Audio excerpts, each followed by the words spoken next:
I have a little personal story that I think relates quite well to your psych science paper about cooperation and pain. About 2 years ago, I joined a rowing club. And so it was just a beginners club, and there were, 5 people or so were in it. We didn't know each other, and so like in the beginning of each training session, it was kind of a bit maybe distant. Like none of us were super awkward or anything, but it was kind of slightly distant, and we didn't talk too much or whatever before the actual training started. Anyway, then one day our trainer said, shall we do a 1K test row? So 1K test row will take, if you're like world record speed, it'll take you 2.5 minutes or something. If you're vaguely fit, it will take you under 4 minutes. But anyway, so I don't know if you've ever rowed for time or anything like that, but it's very unpleasant. It's probably the most unpleasant sport almost I know of. And anyway, so we asked our trainer, what would be a really good time for a 1K test? And he didn't really want to answer the question, but after we asked him a few times, he said, well, if you can do it under 3 minutes, I'll be very impressed. Mm-hmm. For anyone listening, don't try and row a kilometer under 3 minutes. It's not a good idea. Anyway, so we started super fast, and then we had the fly and die, which is very common in rowing. Anyway, so it was a very unpleasant experience. We all kind of did it for our own. We didn't do it as a team per se. We just kind of wanted to see how hard we can do. Anyway, after those 3 to 4 minutes of pretty intense pain, after that, the atmosphere in the team changed completely. I mean, team is almost the wrong word, but at first it really was just a few people doing a kind of thing on their own. And suddenly everyone was so much friendlier and warmer towards each other. Yeah. And it was funny when I then read your paper 2 years ago or something. I thought that's exactly the way it was then, when somehow this shared painful experience made us bond in this way. Yeah. Yeah. So I wanted to tell that little story just to kind of introduce the two topics of pain and cooperation. Could you maybe doesn't have to be long, just briefly summarize your psych science paper about pain and cooperation? Yeah, sure. Kind of what you found.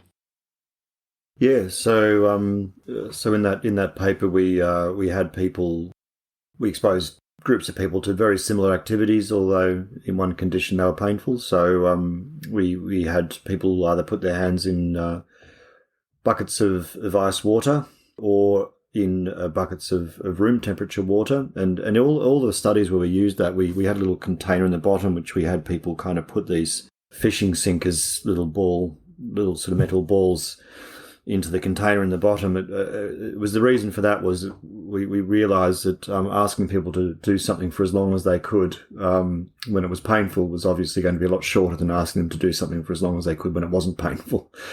So the control condition could have gone on for a very long time. So but people couldn't just hold their hand in the water for no good reason or have no sense of what they were doing. So we had this little task, and in one case we just told them to stop after 90 seconds. That was how many of those ball bearings did they put into the container in the bottom, and in the iced water condition they just did it for as long as they could, which tended to be about I think it's something about 40 seconds or 30, somewhere around there anyway. Some people went for longer. Actually, the ones who went for longer were the male participants when it was a female experimenter, mostly.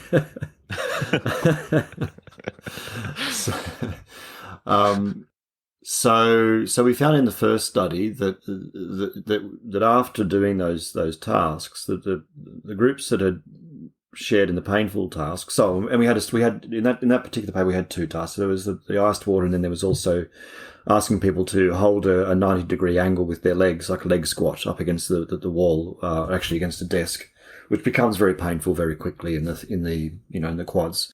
So we had people either do that or balance on one foot, which also was somewhat technical, not very, but enough so that they felt they were doing something. And then again, we just stopped them after sort of 90 seconds.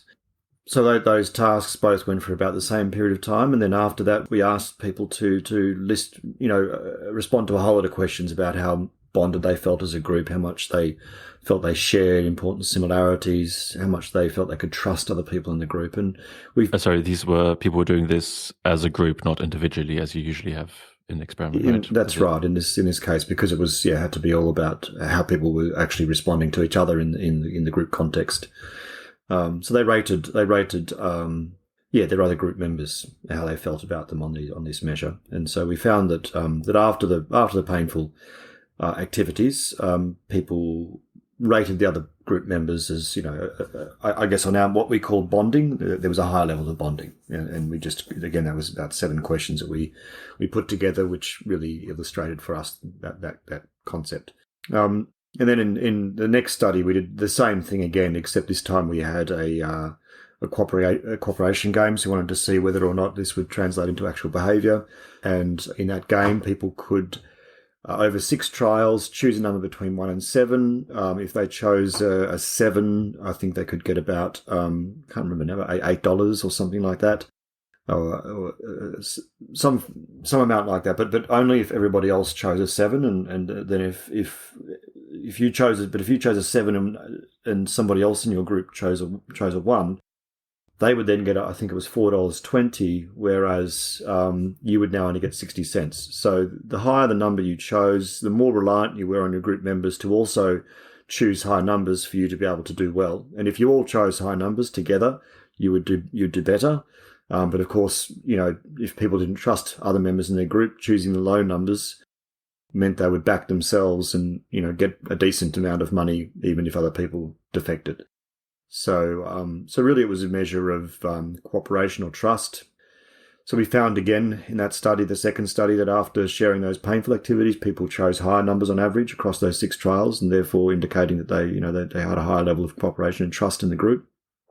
And then in the third study, we, rather than get them to do those strange activities, we got them to do just a more everyday, not really every day, but I guess people eat hot peppers, so we got them to eat hot peppers, or a butterscotch, which is ostensibly a pleasant activity, and again, people cooperated more after having shared that experience of eating. And these were quite hot. We made sure they weren't mild.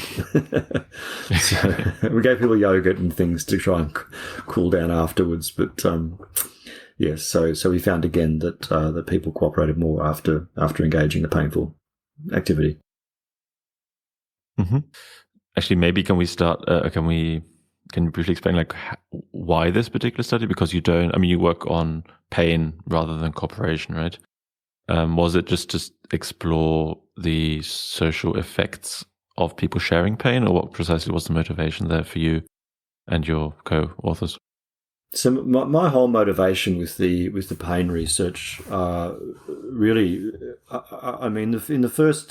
in the first instance, I probably stumbled across it more than anything, and started to realize there was something interesting about pain that hadn't really been examined. And I'd also been at the time doing some work around this notion of strong norms around the importance of happiness, and how where in context where people felt a significant pressure to experience and express happiness, they tended to actually experience more of the opposite.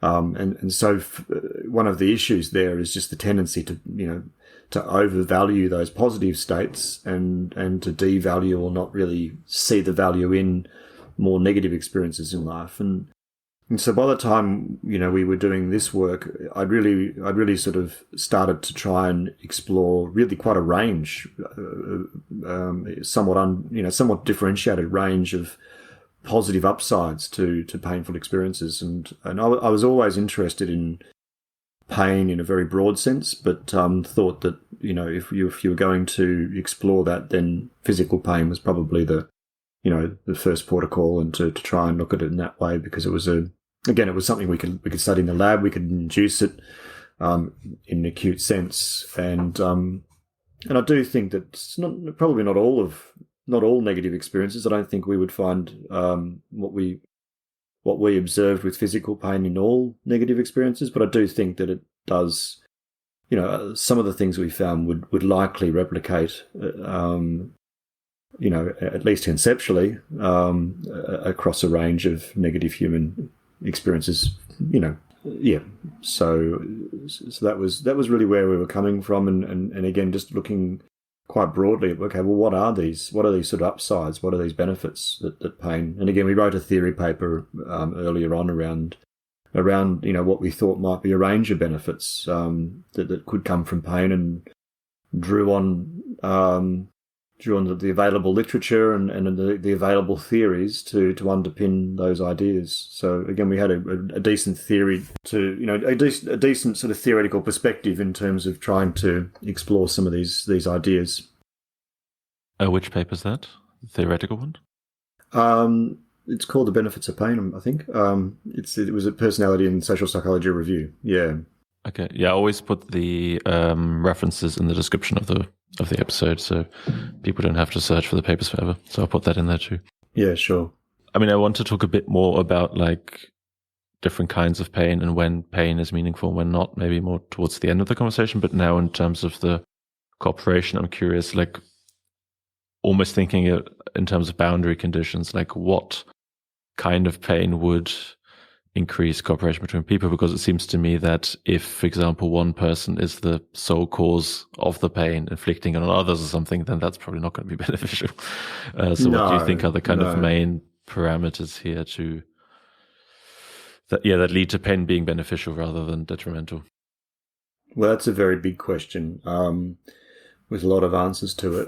I think, I mean, in that sense, in the sense of the cooperation, the shared experience of it, yeah, obviously it needs to be shared.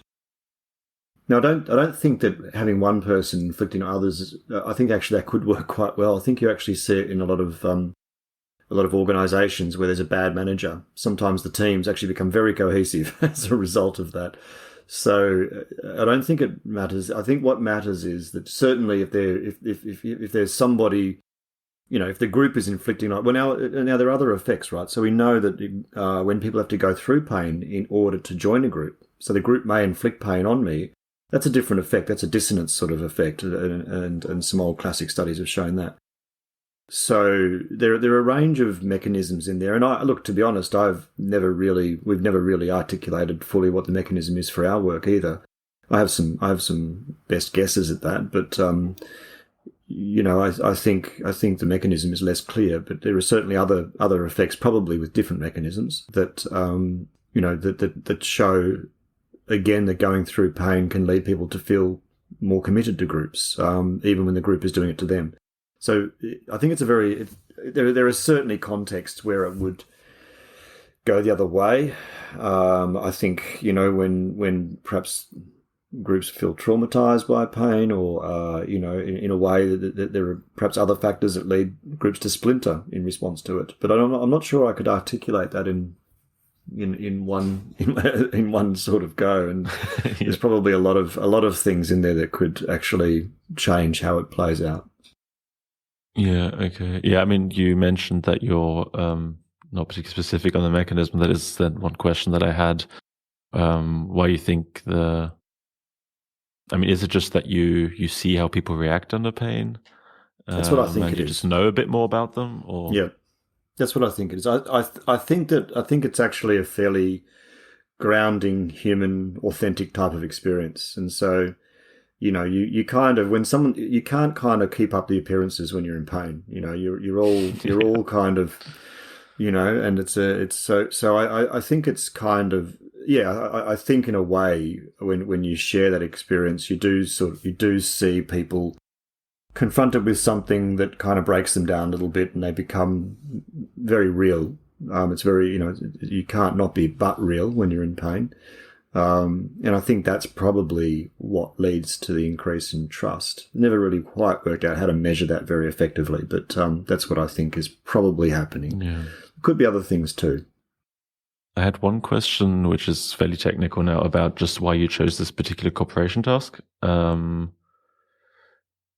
Yes, so it was used previously. Yeah. It was used previously in a study. I'm just going to forget the authors' names and the name of the study. But it was around synchrony and cooperation. And I'm just the one with the singing, or yeah. I can't remember what it is. Wait, is it in your references? Otherwise, I'll just put it in the description. Yeah, I've just forgotten. I'll put it in the description. I know which one you mean. Yeah. Yeah. So I mean, I saw we really having seen that paper, I used basically just exactly the same measure they used. Okay. Yeah, because like I guess like in the totality of the paper and having the 3 experiments and the different measures and that kind of stuff, maybe the point I'm going to make isn't super strong. But like one thing that just struck me is that in a way it's also a measure of risk more than anything else, right? Because you have the one safe option, and you have the more risky option where you can either make basically nothing, 60 cents, or $7.80, whereas the other is $4.20. So in a way, like if you use like a simple task like this, which I think is a good idea, then it's very difficult to separate all factors and only have this one. Sure. But it did strike me as slightly, I don't know, I assumed when I saw the title of the paper it would be like a prisoner's dilemma or a public goods game, or it's not that different from it, but no, it's not. It's not that decision. Literally, it was because it had been used in that previous work, and that was a similar sort of study, a similar sort of approach. Using groups, looking at the effect of synchrony on groups. So I thought that was probably the best candidate as a study to take and I guess use a different IV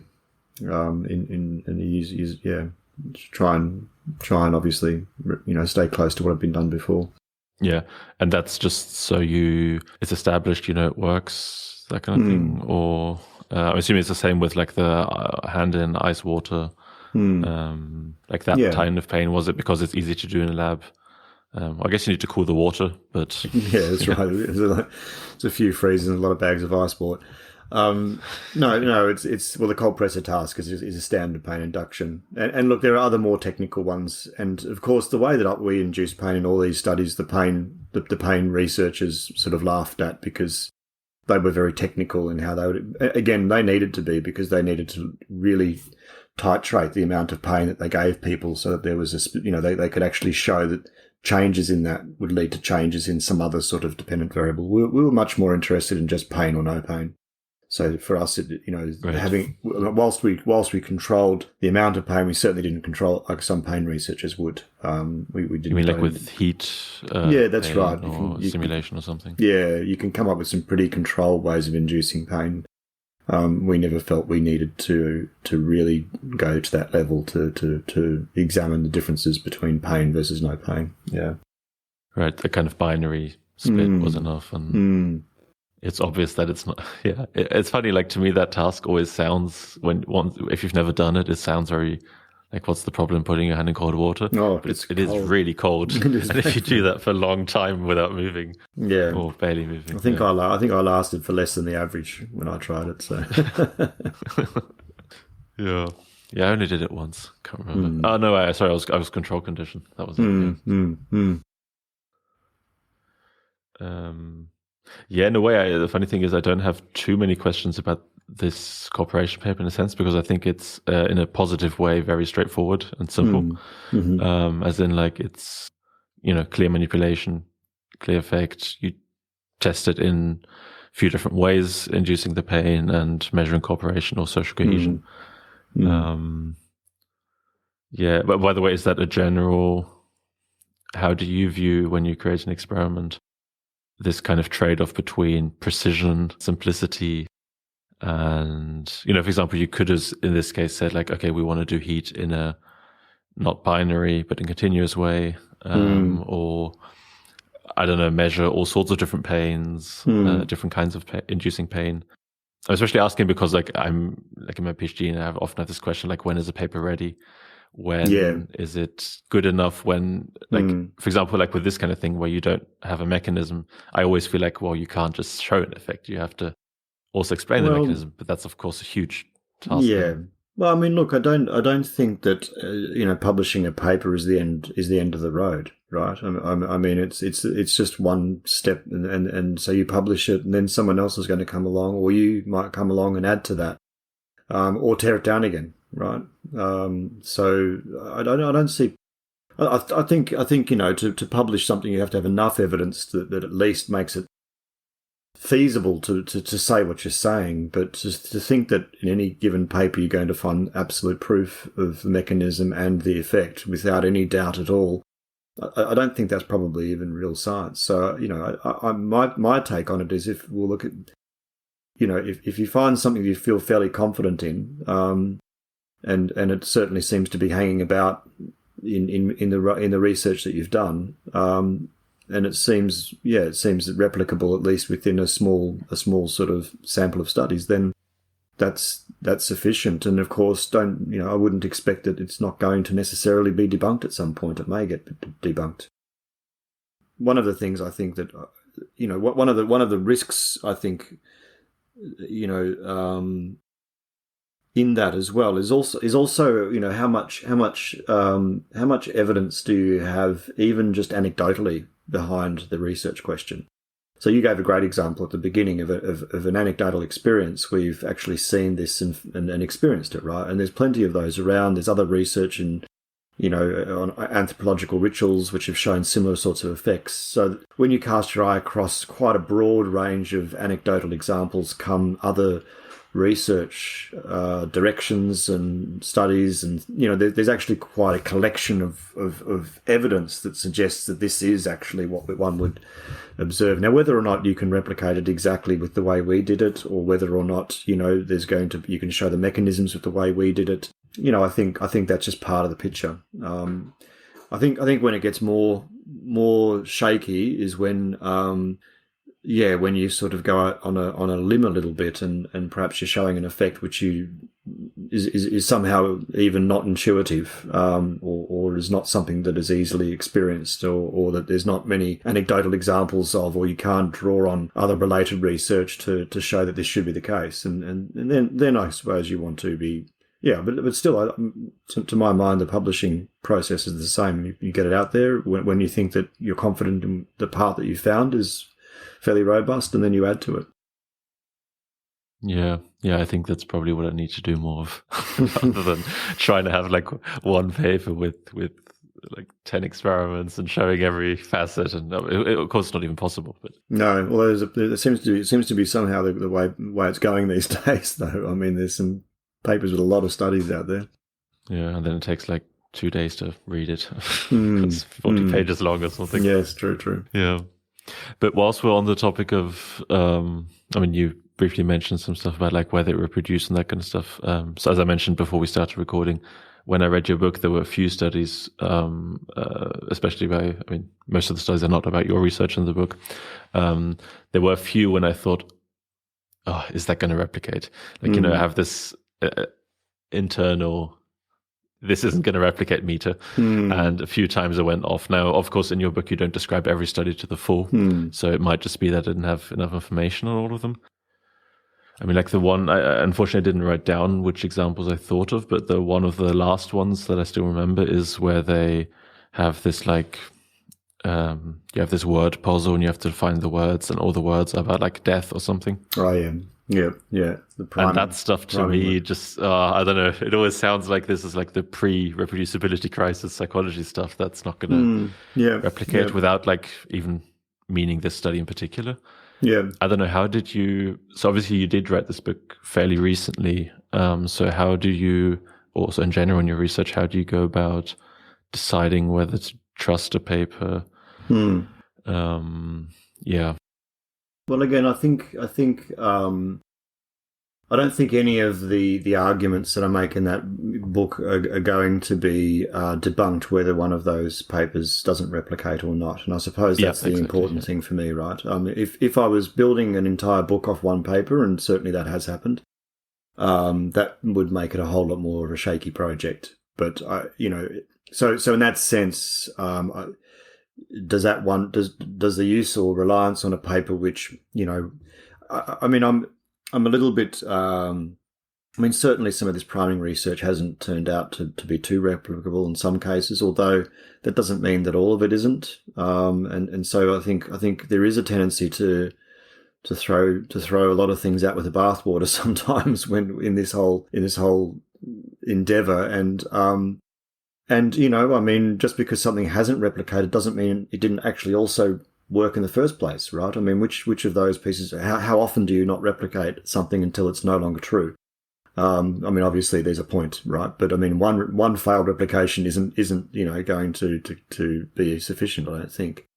But again, if and again, if you've got one study with an effect that sort of aligns with the large body of other work or some general ideas which have other kinds of evidence even behind them, then you can take some confidence in that. And if that one study fails to replicate, do you throw the whole big picture out? I don't think so, right? I mean, I think this is one of the things that sometimes people have forgotten. I mean, that a lot of that embodiment research was really showing one idea, and that is that you can kind of prime things across different sensory modalities.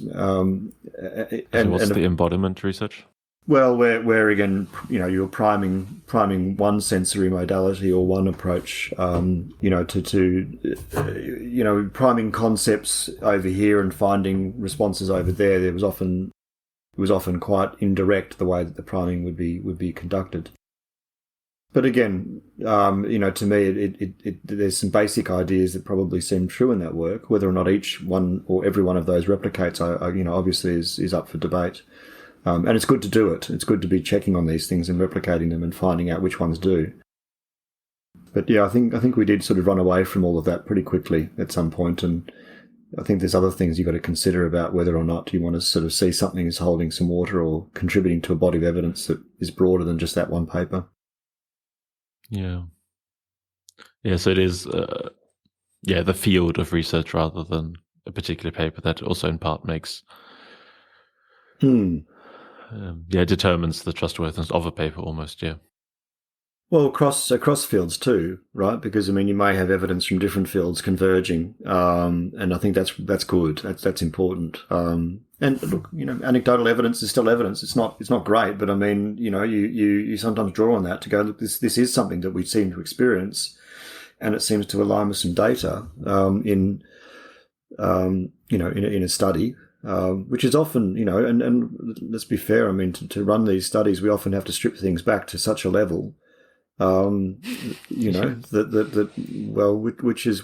one which you're going to believe more, your experience in the world or the evidence from this study. I mean, it's good to show it empirically. I think it's great we can do that, but we do have to be real about what we're actually doing when we're doing this. I mean, we are stripping things right back to show something in its purest form. That doesn't mean that if we can't show it, that the whole thing's now not true. It may be, but Yeah, the reduction of thing is something I'm thinking about too, because I've done some stuff with the prison's dilemma, that kind of stuff, and these social dilemmas and cooperation tasks. And of course, it has practically nothing to do with any real world behavior you might be interested in.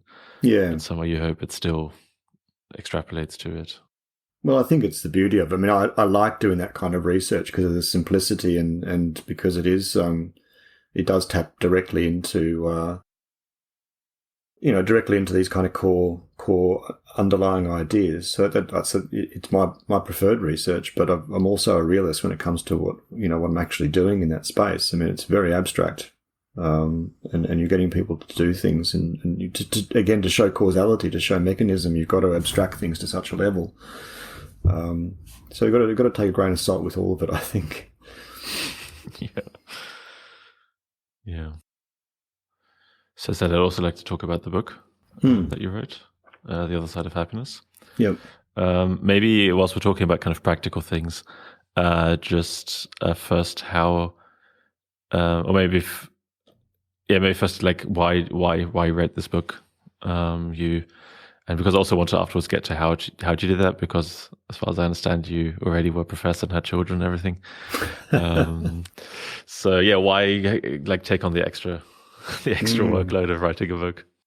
Well, I've always enjoyed translating the ideas and work. I've found that really important.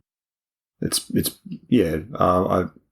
great to do the basic research and to communicate that through academic channels, but I've always enjoyed the translational part of it as well, to see where it lands and how it actually shapes dialogue and how people think. So, yes, that's probably why I wrote the book. seems like more and more people are doing that these days. So I thought I should probably have a go at it too. And yeah, it was an interesting journey to do that. Even just learning how to do it and what the process is and what they actually want us to write. You know, as I suppose a scientist communicating science and how you do that. So I spent a lot more time reviewing methods writing that book than I normally might, because you know that's actually what you communicate to people is the methods. You know how the evidence was derived, what people did. You tell the story, right? So the story you often tell is actually a story of methods. Yeah, you do that more than I've seen in other books also, like describing I mean, obviously you can't go into huge detail in a book like this if you want to describe several studies, but yeah, you do get into quite a bit of detail, I think, in terms of like what the actual study was. In a way, I think giving, I guess, almost more of an insight into how science works also, rather than just saying people found that cooperation, pain increases cooperation or whatever. Right? Like, I mean, I might have overdone it. That's possible. I don't know. I mean, it's yeah. For me, it's also interesting because I then, you know, don't have to read the entire paper. You know, you get like a snapshot. I think it's really. Sometimes I wished, like, you know, sometimes I thought like, oh, okay, maybe I didn't need to know the details of this study. But then other times I thought like I need more details about the study. Yeah. Like it's and that's probably just like my, you know, someone's personal, what interests you most. Sure. Yeah. But it is kind of nice to have like a small snapshot of like what they actually did. But if you don't mind, can we talk just about the practicality? So I'm also interested in writing and that kind of stuff. So did you decide to want to write a book and then you contacted agents or whatever, or did, I don't know, someone read a newspaper report of your paper or whatever? Yeah, so I mean, I always wanted to write a book. It always was something I had in mind to do. So I had it was one of those lists of things, the bucket list, write a book. Well, as it happened, I wrote something for the Conversation website in the UK, and then had an agent contact me and say, "Do you want to write a book?" So I said yes, but not anything about that article I wrote, but maybe something else. So I was lucky to get. Hey, what was the article about? I've actually forgotten. Okay. I could look it up. Yeah. But after being contacted by him, obviously that was a good kind of motivator to put together a book proposal, which I had no idea how to do, but I asked a friend who'd written a book and then looked at theirs and copied that and then got some feedback and found the agent was quite useful in helping with that. I mean, I had to in the end also write a number of write a couple of full chapters, or at least one full chapter, and I think I ended up writing a couple of full chapters, but you have to write quite a bit as part of the proposal, so that any agent can then see see how you write and all the that's important as well. And then they take that and they again the agent helps to edit it and shape it up with you, and then they shop it around and try and get a book deal for you. At which point, you get various criticisms of your writing and whatever else. So it's a brutal experience. No, probably no more brutal than the academic experience. I think. Yeah. I think the agents were always, or the agents or editors were always quite sort of careful. And I said, look, don't worry, I'm an academic. I'm used to getting criticised and told, this is the worst paper I've ever read, etc., etc. So yeah, so then once you've got that agent, you then and the deal, you then go on and write the full book. And I mean, some people do it the other way around, write the full book and then get a deal. So it just depends. Yeah, that's how it works. But it seems to me that the whole I can't remember what phrase you just used. The selling the book to the publishers must have gone all right if you got it published at Penguin, right? I mean, to me it would seem that that's one of the it's one of the biggest publishers. From the outside, it seems like that would be what one would hope for. I don't know. Yeah, look, that was I think that was good. That was good to get that. To be honest, it wasn't like there was a fight on between the publishers. I think that was the only offer I got. So what you want is a fight between the publishers, and they start, raising the deal. I never had that experience, and moreover, never actually managed to sell to get a deal in the American market, which I was a bit disappointed about. But that's how it went. Oh, it's only. So wait, what does that exactly mean? I mean, I'm in Germany, and I ordered it via Amazon. Yeah, so it was bought in the UK by Penguin in the UK, and then it was also released in Australia, and but the other sort of often you'll get a publisher buy it in a different country. It can be released through the UK publisher, or another publisher will buy it and kind of promote it, get behind it in that country. So that didn't. So the US one never came off, but it's yeah. So it's an interesting process. It's certainly it's you go through. It's an emotional roller coaster ride in some ways, which is fun, right? I mean, what else are you going to do in life?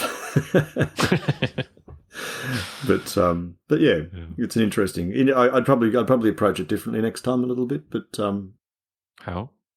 Oh, I think probably seeing it. I mean, look, it depends what you want to do. I mean, if it's just about communicating, then that's fine. I think to often with a book you either need a platform, which don't need a reasonable size public profile or platform to be able to actually get people to buy it, or you use the book as a platform to do something else. So yeah, I don't think I really knew that. I just wrote a book. But it seems you had, in a way, it sounds like a somewhat easier route that the agent contact. You kind of had an agent without trying to. That's true. That's true. Yeah. Yeah. From what I've heard, that it in itself can be a step. Yeah. Yep. That's true. Very nitpicky question, but like one thing I heard, and I don't know whether this is in any way true or just like a myth on the internet, but I heard that publishers often want books that are 300 pages long. No. That that's a thing. Did they ever? Because yours is pretty short, right? It's like 190 pages roughly, which is I love books that are like 200 pages long or something. I think that's usually better than 300. I was just curious whether that was like the book length was that ever a part of the conversation, or was it? Yeah. No, I think. So I was actually told that would be sort of the length to write to. So which length? The length that I wrote. Yeah. Okay. So around that. So I can't remember how many words it is, but yeah, I think it is a shorter. It is a shorter book, and again, probably I'd learn how to tell more stories around the thing. I think sometimes I think some reviews of it is like it's like reading a thesis. So maybe I needed to tell more stories or something next time, and maybe that's where the extra 100,000 words comes from, or the extra 100 pages. Sorry, yeah. I mean, when I think about like other books I've read, very roughly in the same, I would imagine target audience or that kind of thing. I don't know if I remember. I don't know why I'm thinking of Adam Grant's book, because I must have read that like 6 years ago now. Anyway, that comes to mind right now, and I think he does a lot of. I talked to this person at this company. Yes. I mean, of course, it's about companies, right? But he did a lot of that. Yeah, and I guess if you do that, then you do get another 50% more book. Yeah, and it's good to do that, because people do like a narrative. But yeah, whether or not, again, I suppose, we're not trained to write narratives as psychological scientists, so Yeah. I also wonder, sometimes with those books, I feel like, okay, Jesus, do I have to really know someone's entire life story just to get to an example of this thing, Well, again, that depends exactly. So the audience is important, isn't it? So I think, if you're wanting to communicate to an audience who just want to get at some ideas, telling those stories probably communicates those ideas most effectively. If you're writing for an audience who wants to kind of get into the evidence and really into I suppose the underlying kind of ideas rather than the top the kind of high level stuff, then that probably writing more technically is and those books are going to be more satisfying. So it really depends on who's reading it and what they're reading it for. Yeah. But did you have a specific audience in mind, or did you just want to summarize it for yourself, or? Look, I don't think, as I said, I probably would go into it next time with more forethought. I just started writing a book. Actually, I was advised to write, to keep it fairly sort of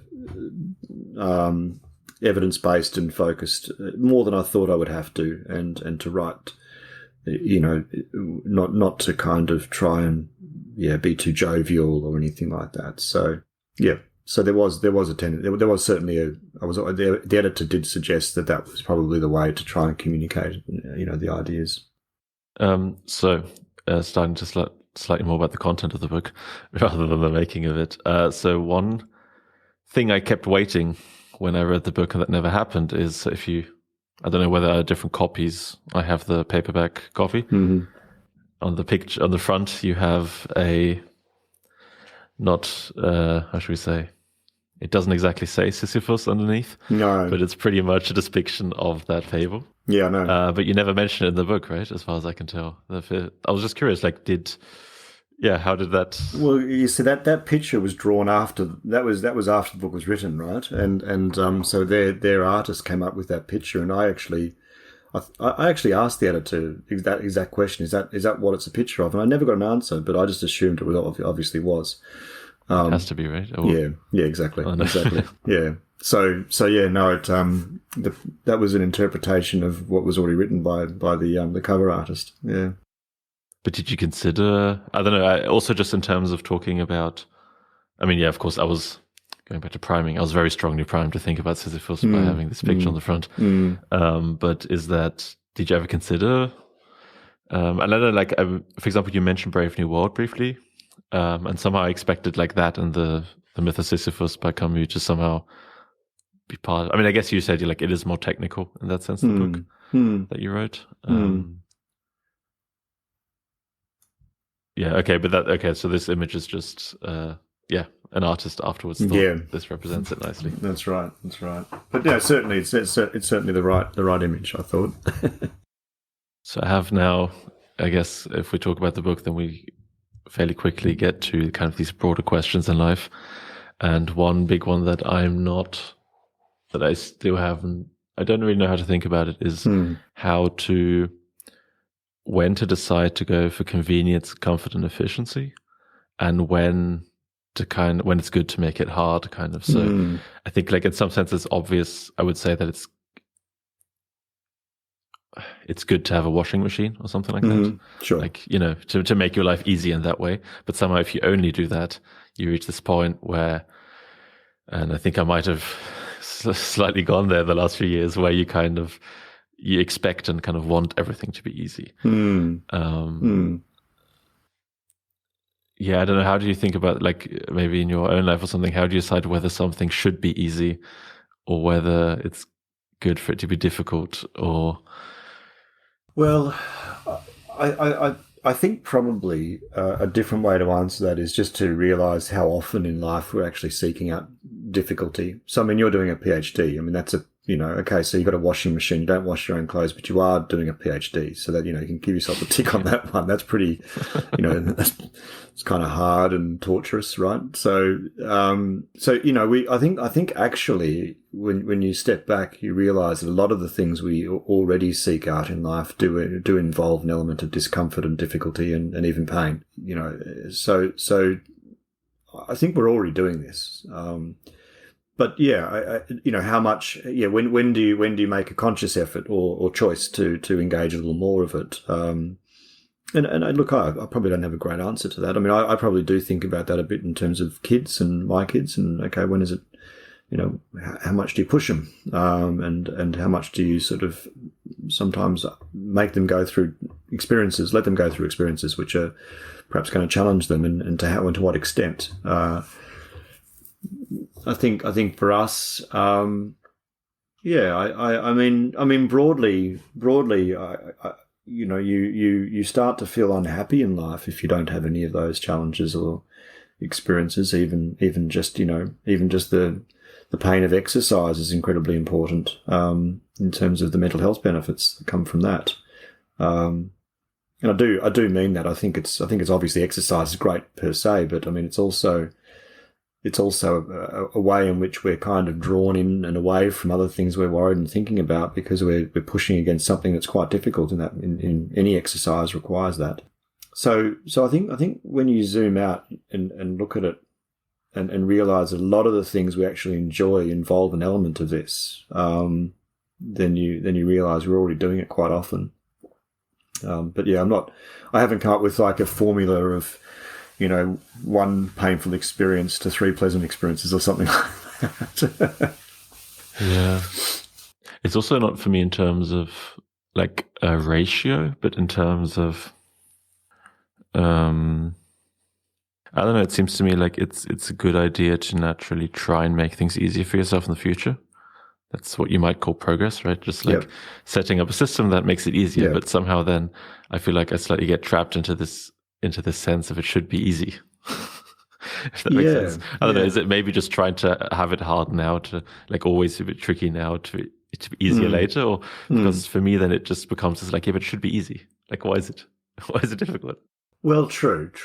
But again, I mean, so I mean, an example of that, when I spent a couple of months in Africa a couple of years ago, and it took me a whole day to pay a bill because I went to the bank and they didn't accept cash. No, the bank didn't accept only American. Anyway, it was very, very, and so I came back, and when I got back to Australia and paid a bill, using the internet in sort of 3 seconds, and just was really grateful for that for that. But of course, that then meant that I had time to go and engage in, maybe go for a jog or maybe focus on doing some work that I was doing. So I don't think that. I think we do make tasks easy, but then what we do is we tend to seek out harder tasks that it gives us the opportunity to seek out other kinds of challenges in life. And I guess I mean, again, you're not washing your clothes, but you're spending that time thinking hard about what you're doing in your PhD, which is it's not easy. It's a hard thing. No. So I just think we actually do it quite frequently already. We just don't see it. We don't see that that's actually we don't see that that's part of where the value comes from. You say, why do you run marathons? Well, you say, because I enjoy running marathons. Why do you enjoy running marathons? Well, because, I find it enjoyable. But, okay, well, what if a marathon wasn't painful? What if it had no pain at all attached to it? What if it was just easy? Would you run it? Oh, I guess not. Okay, so I guess I'm seeking out pain when I run marathons because I enjoy that. It's challenging, it's difficult, it makes, it gives me a sense of achievement, all of those things. So we're always seeking out that other in those sorts of experiences. We just don't realize it. We don't speak about it. We don't kind of identify it when we talk about it. Yeah. So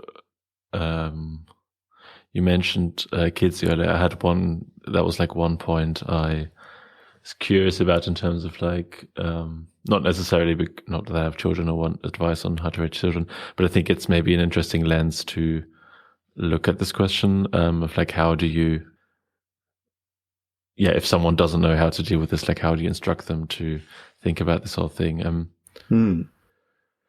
Yeah, I mean, how old are your children now, if I may ask?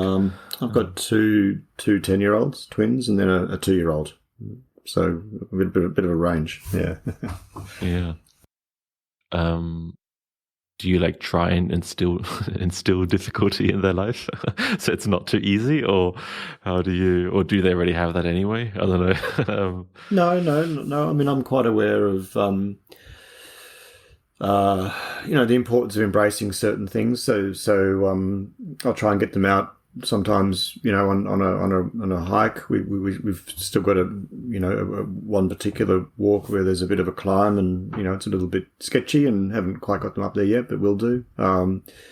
They do some indoor kids climbing gyms, and it gets quite scary when you get to the top. But again, you experience that capacity to be in that position and to deal with that fear through that.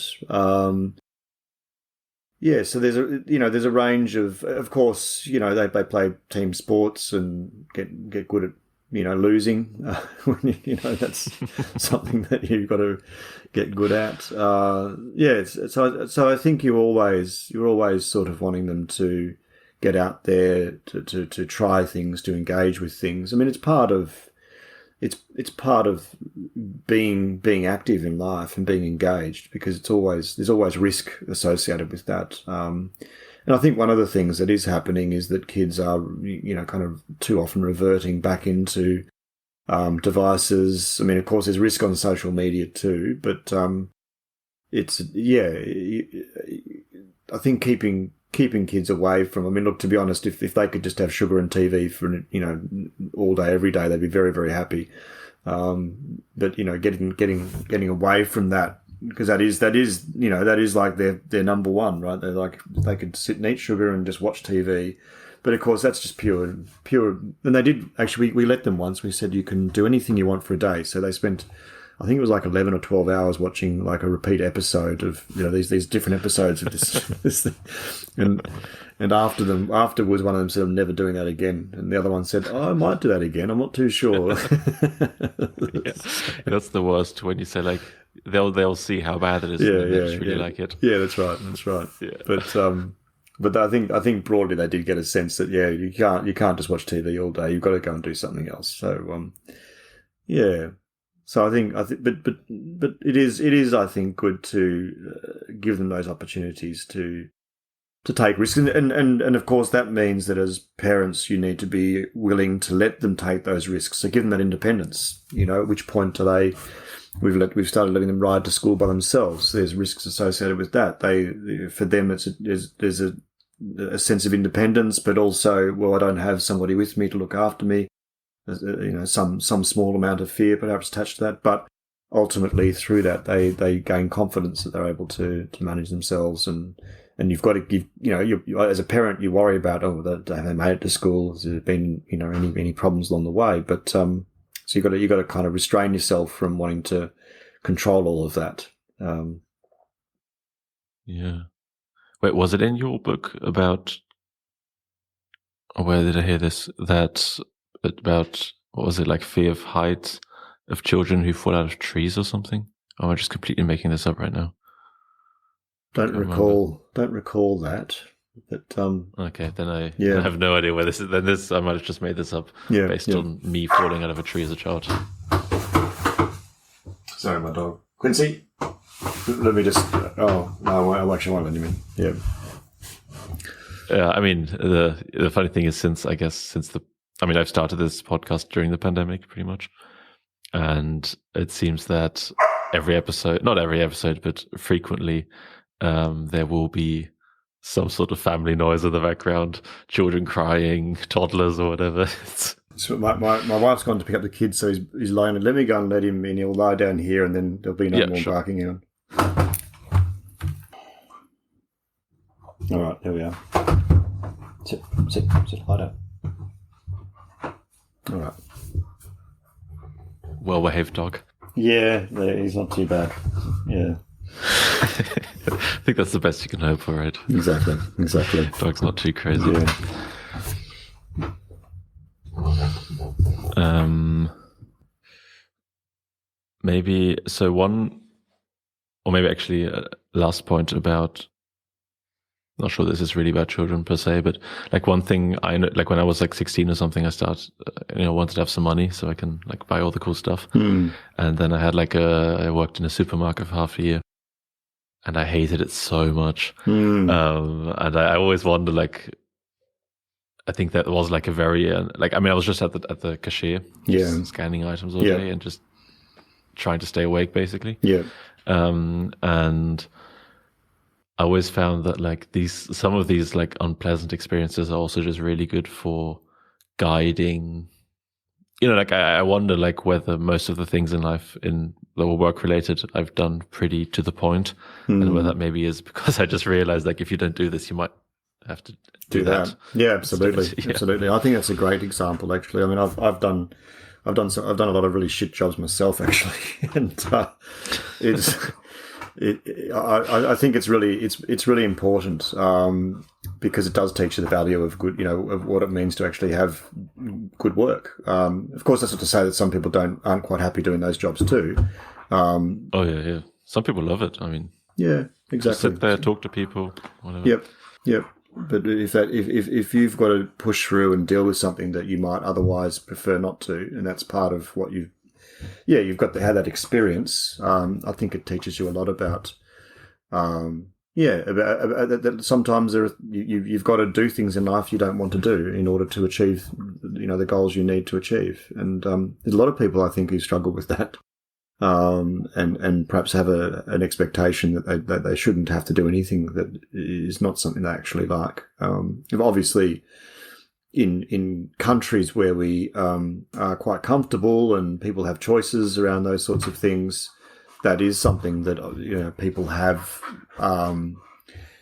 perhaps been able to expect more of. But certainly there are other countries and experiences that people have where that's not a choice, and it's a matter of something far more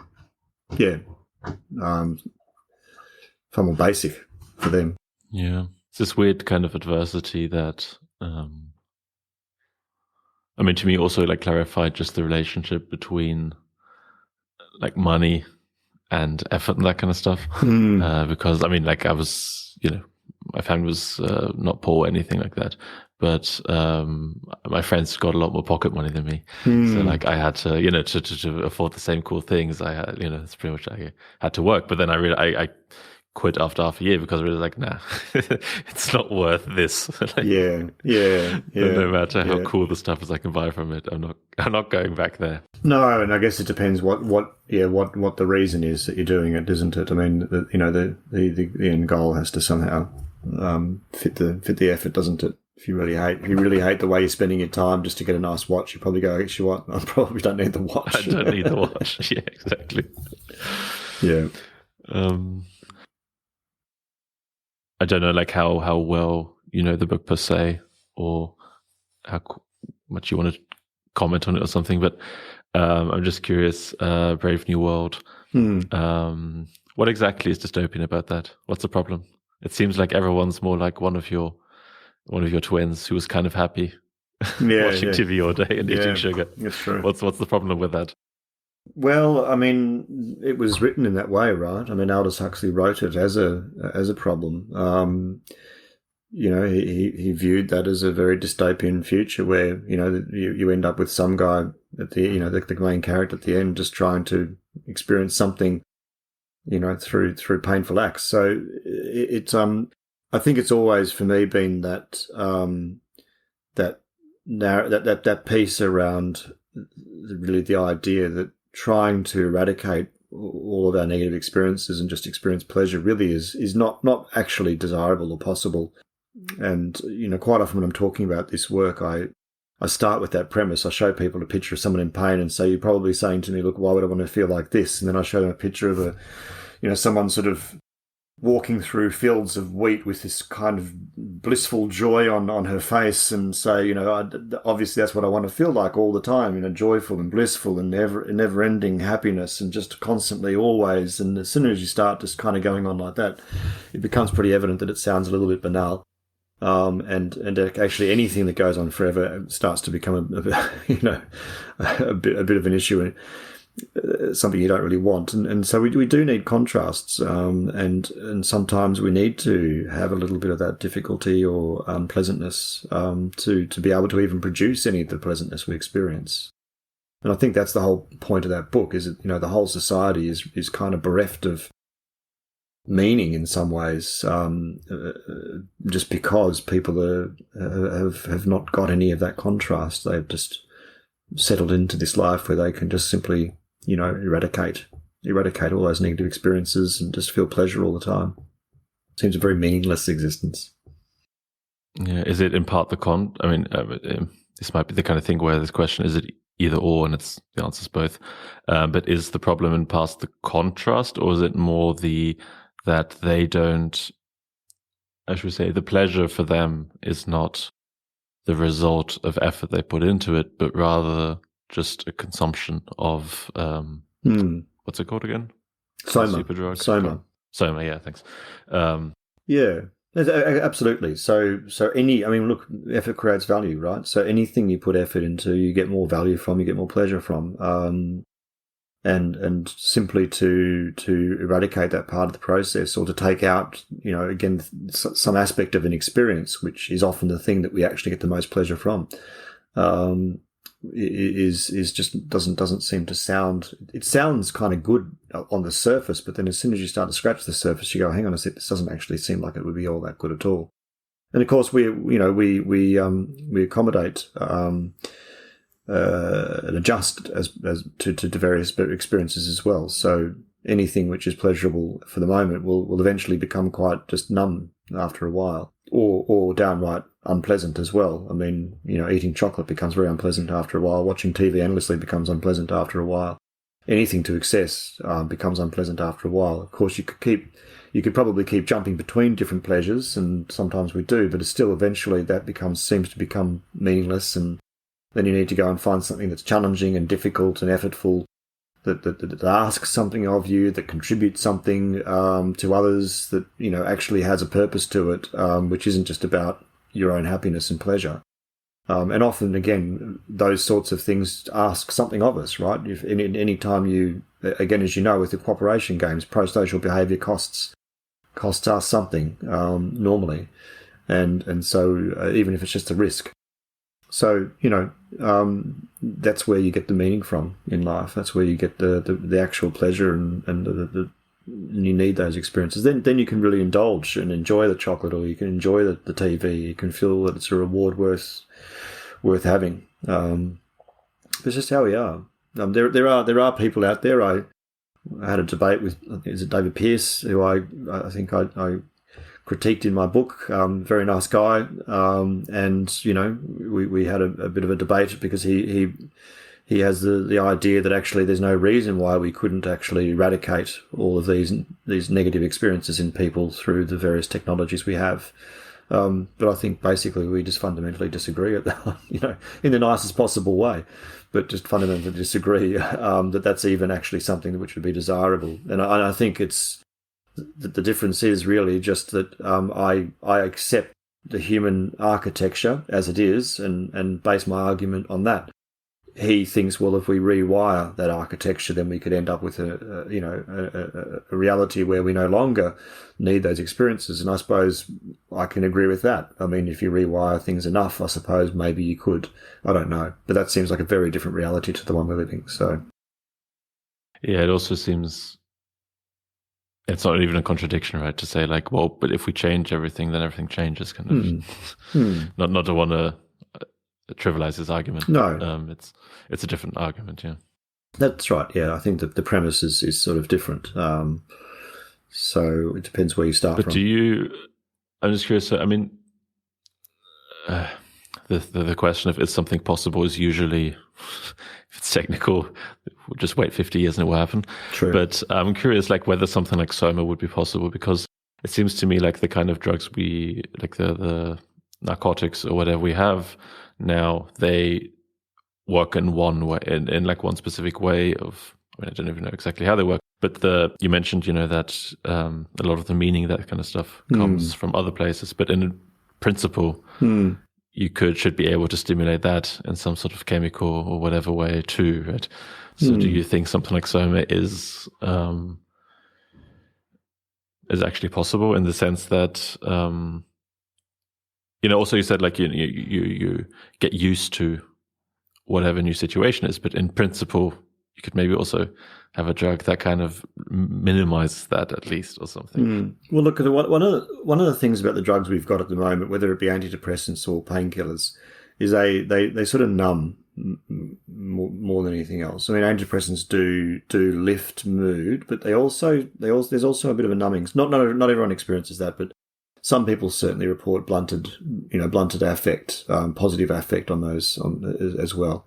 And certainly there's evidence showing that painkillers not only blunt the negative, but also blunt the positive affect. So it seems that mostly, to a certain degree, the kinds of, whether it be antidepressants or painkillers that we've got now, it's a bit more of a numbing, rather than a kind of eradicating of one end of the hedonic spectrum. It's more of a narrowing of that spectrum almost.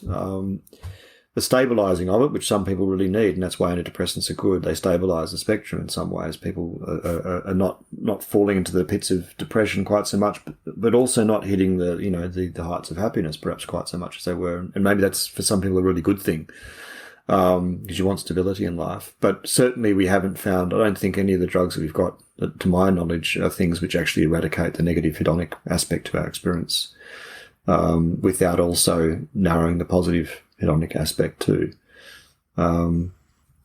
So is it possible? Probably. I'm sure we'd come up with something, but nothing we've got. That's what I mean. Like it always seems like someone's going to come up with it at some point. Could do. Do you think people use it if it exists?